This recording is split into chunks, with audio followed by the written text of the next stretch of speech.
There have been dozens of near mid-air collisions at Reagan National Airport, many of them involving military helicopters. And Hamas says it will release an American hostage tomorrow. Good morning, I'm Janine Herbst from NPR News, and here are today's top stories. As the National Transportation Safety Board is analyzing the voice and data recorders from the American Airlines jet that collided with a military helicopter near Washington, D.C. Wednesday, the Federal Aviation Administration says near misses aren't uncommon near Reagan National Airport.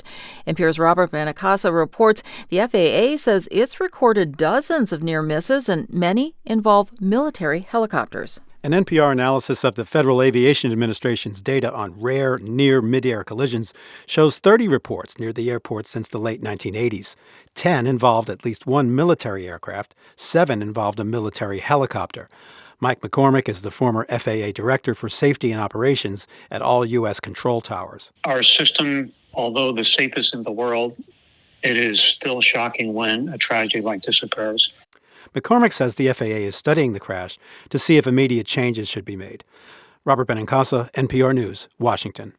President Trump's FBI nominee, Patel, had a contentious Senate confirmation hearing yesterday after spending the last couple of years as a fierce critic of federal law enforcement. NPR's Carrie Johnson has more. He says he wants to focus on fighting terrorism and violent crime, preventing the flow of fentanyl and other illegal drugs, and to give the good cops the leeway to do their jobs.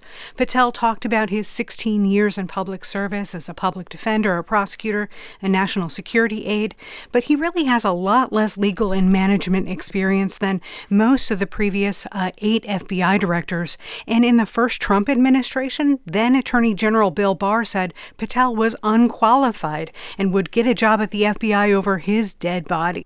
NPR's Carrie Johnson. Confirmation hearings for Health and Human Services Secretary nominee Robert F. Kennedy Jr. and Director of National Intelligence nominee Tulsi Gabbard also took place yesterday. Hamas says it will release 3 more hostages tomorrow, including an American citizen.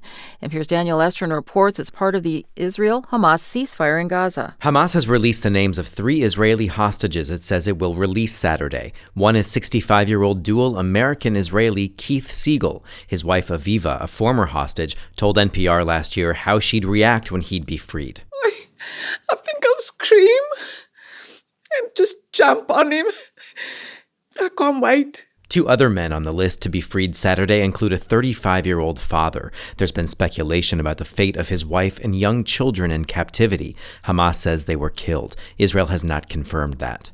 Israel has promised to release more than 100 Palestinian prisoners in exchange for the 3 hostages Saturday.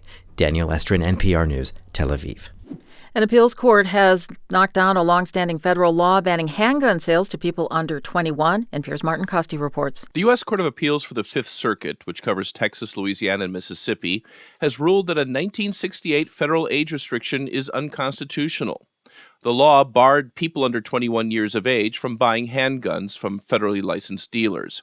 But the constitutionality of that kind of gun control became less certain after a 2022 Supreme Court decision known as Bruin, which says such laws must be consistent with American history and tradition.